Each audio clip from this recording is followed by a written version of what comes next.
Brazil যখন জিতে যায় তখন প্রতিপক্ষ হয়ে যায় খুব ছোট দল, আর একটা বিশেষ দল আছে যেই দলটার বিপক্ষে যদি কোনো দল খেলতে নামে তাহলে হিসেব করা হয় যে বিশ্বকাপে কোনো দল ছোট নয়। এই ধরনের ভক্তদের মুখে একেবারে ঝামা ঘষা দিয়ে ব্রাজিল বোধহয় ছন্দে ফিরে আসলো একটা দুর্দান্ত শুরু বলতে গেলে। কেন দুর্দান্ত শুরুর কথা বললাম? মরক্কোর বিপক্ষে যেই ধরনের ফুটবলটা ভক্তরা আশা করেছিল সেটা না পাওয়াতে অনেকের মনের মধ্যে একটা চাপা রাগ কাজ করছিল। ওই ক্ষোভটা নিয়ে হাইতির বিপক্ষে একটা ভালো ম্যাচ দেখার অপেক্ষায় একেবারে বলতে গেলে অধিকাংশই মানুষ কম বেশি রাত জেগেছেন। সকাল হয়েছে, সূর্য উঠেছে, একটা হলুদ সমারোহ বা একটা হলুদ সমুদ্র দেখার জন্য, একটা হলুদের আবহ দেখার জন্য যারা মোটামুটি সকালে উঠেছিল সেই মানুষদেরকে ব্রাজিল একটা দুর্দান্ত সকাল উপহার দিল। ভিনিসিয়াস জুনিয়র কথা দিয়েছিলেন, সেই কথাটা নিশ্চয়ই আপনাদের ভুলে যাওয়ার কথা নয়। আমি প্রয়োজনে 10 গুণ হয়ে ফিরে আসতে পারি বা আমি আরও 10 গুণ বেশি কিছু করতে পারি, কিন্তু তারা প্রস্তুত নয়।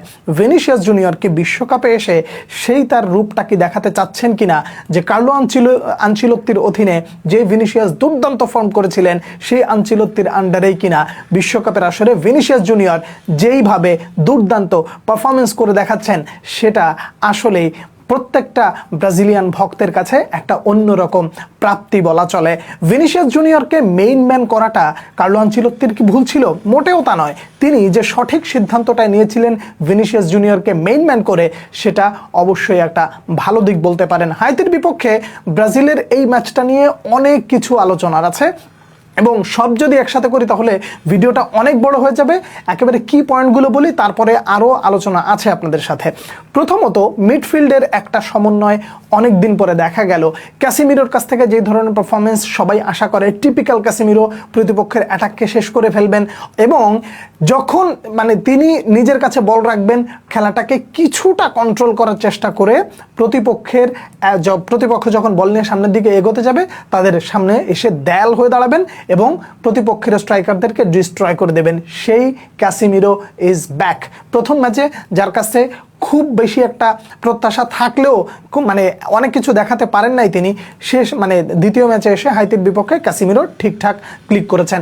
ব্রুনো গিমারাইজের সাথে একটা পারফেক্ট মিশেল অবশেষে দেখা গেল। তবে এই জায়গায় একটা হিডেন ম্যান থেকে গেছে, সেই ব্যক্তিকে নিয়ে বোধহয় খুব বেশি আলোচনা এই মুহূর্তে নাও হতে পারে। সেই হিডেন ম্যানটাকে আমি যদি আপনাকে প্রশ্ন করি তাহলে আপনি সে উত্তরটা নিশ্চয়ই খুঁজে পেতে পারেন।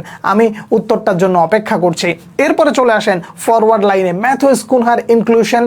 কি করবেন তিনি? নাম্বার 9 কে হবেন ব্রাজিলের? এই প্রশ্নের উত্তরটা বোধহয় ম্যাথিউস কুনহা দিয়ে দিলেন। সেই ম্যানচেস্টার ইউনাইটেডে দুর্দান্ত ছুটে চলা, যখন প্রয়োজন সেন্টার ফরওয়ার্ড, যখন প্রয়োজন অ্যাটাকিং মিডফিল্ডার, যখন প্রয়োজন রাইট সাইড দিয়ে কাটব্যাক করে ভেতরে ঢুকে গিয়ে সুন্দর সুন্দর অ্যাসিস্ট, সেই ম্যাথিউস কুনহাকে বোধহয় অবশেষে দেখা গেল। মিডফিল্ড থেকে নিচে নেমে যখন প্রয়োজন মনে করেছেন ভিনিসিয়াস জুনিয়রকে জায়গা করে দিয়েছেন এবং সেই ভিনিসিয়াস জুনিয়র যখন জায়গা পান তখন তিনি কি করতে পারেন সেটা মোটামুটি সবাই বুঝতে পারলো। ম্যাথিউস কুনহা বিশ্বকাপের পরবর্তী ম্যাচগুলো স্টার্ট করবেন, এটা মোটামুটি ধরে নেওয়া যায়। দুঃখজনক ব্যাপার হলেও সত্য, রাফিনহার বিশ্বকাপটা কি খুব সম্ভবত শেষ হয়ে গেল?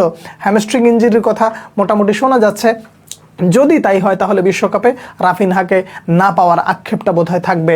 একবার প্রথমে স্বপ্ন দেখলাম এস্তেভাওকে নিয়ে, তিনি চলে গেলেন, তারপরে রদ্রিগো আরও আগে গেলেন, এরপরে যুক্ত হলো রাফিনহা। রাইট ফরওয়ার্ডের এই জায়গাটাই কি আসলে দুঃখ থেকেই যাবে ব্রাজিলের? তবে যদি শেষ পর্যন্ত দুঃখের বার্তা হয় তাহলে খুব সম্ভবত এই জায়গায় অ্যান্টনিকে ডাকবেন কিনা, এটা একটা আমার ব্যক্তিগত চাওয়া থাকলো। গোলকিপিং পজিশনে অ্যালিসন বেকারের দুর্দান্ত কয়েকটা সেভ দেখা গেছে। এই অ্যালিসনকে বিশ্বকাপের শেষ পর্যন্ত ব্রাজিলের ব্রাজিলের মেন স্কোয়াডে থাকবে, এটা তো মোটামুটি বলা যায়। গ্যাব্রিয়েল মেঘালাস এবং মার্কুইনহোসের এই জুটিটা সত্যিকার অর্থে একটা আশা জাগা নেওয়ার মতন পারফরমেন্স দেখালো আবারও।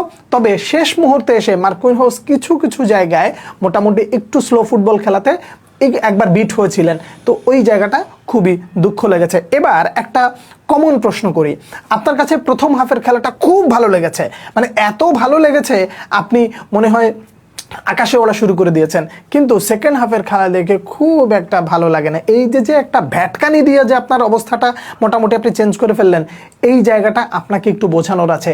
ভাই, ওরাও মানুষ, এটা ফুটবল, এটা ভিডিও গেম না যে আপনি একদম পুরো 90 মিনিট হাই ইন্টেন্সিটিতে খেলবেন। যথেষ্ট হয়েছে, 3টা গোল পেয়েছেন। এছাড়া আপনি যখন দেখেছেন যে আপনি মোটামুটি জয় অনেকটা নিশ্চিত এবং অন্যান্য দলগুলোর গোল ডিফারেন্সটা খুব বেশি নয়, বরং আপনি আরও ভালো জয় ডিজার্ভ করেছেন এবং ম্যাচটা ইজিলি জিততে পেরেছেন, সেখানে ইনজুরিতে জর্জরিত স্কোয়াড নিয়ে খুব বেশি রিস্ক না নিয়ে কার্লো আনচেলত্তি যে স্লো ফুটবল খেলেছেন, কন্ট্রোল চেয়েছেন, সেটাই তিনি সাকসেস হয়েছেন। কার্লো আনচেলত্তির এই প্ল্যানটাই সব থেকে বেশি ইম্পর্ট্যান্ট ছিল যে আমার জয় নিশ্চিত হওয়া দরকার সবার আগে, মোটামুটি একটা বড় ব্যবধানও দরকার ছিল। একই সাথে আপনি যখন দেখবেন যে আপনার দলে ইনজুরি প্রবণতা রয়েছে, সেই সময় আপনি খুব বেশি প্রেসার নিয়ে খেলবেন না। অন্যান্য যারা সুযোগ পেয়েছে তাদেরও আজকের জন্য একটা ভালো দিন বলা চলে। দিন শেষে ব্রাজিলের কাছ থেকে যেই ধরনের পারফরমেন্স প্রত্যেকেই আশা করে, সেই ধরনের পারফরমেন্স দিয়ে ভক্তদেরকে হৃদয় জিতে নিল ব্রাজিল। একই সাথে বলতে হয়, শুরুতে যেটা বলেছিলাম, ব্রাজিলের পক্ষে আসলে সবাই হয়ে যায় ছোট দল, আর আপনাদের বিপক্ষে যখন আসে তখন হয়ে যায় বিশ্বকাপে ছোট দল বলতে কোনো কথা নাই। এই যে আপনারা রূপ বদলান, আপনাদের এই রূপ বদলানোর খাসলাতটা খুব দ্রুত শেষ করা উচিত এবং নিজেদের স্বকীয়তা বিল্ড আপের জন্য মানসিকতায় অনেকটা পরিবর্তন আনা উচিত বলে মনে করি। ব্রাজিলের খেলা দেখে কেমন দেখলেন, কেমন উপভোগ করলেন নিশ্চয়ই জানাবেন। এই খেলায় মেইন ম্যান কে ছিলেন? ভিনিসিয়াস জুনিয়র, কিন্তু একজন গোপন ব্যক্তি ছিলেন, যেই ব্যক্তি একটা দুর্দান্ত পারফরমেন্স করেছেন, অন্যান্যদের পারফরমেন্সের আড়ালে যিনি থেকে যাচ্ছেন, সেই ব্যক্তিটাকে জানার অপেক্ষা রইলাম। পরবর্তী ভিডিওতে দেখা হচ্ছে আবারও, সে পর্যন্ত অনেক অনেক ভালো থাকবেন। আল্লাহ হাফেজ।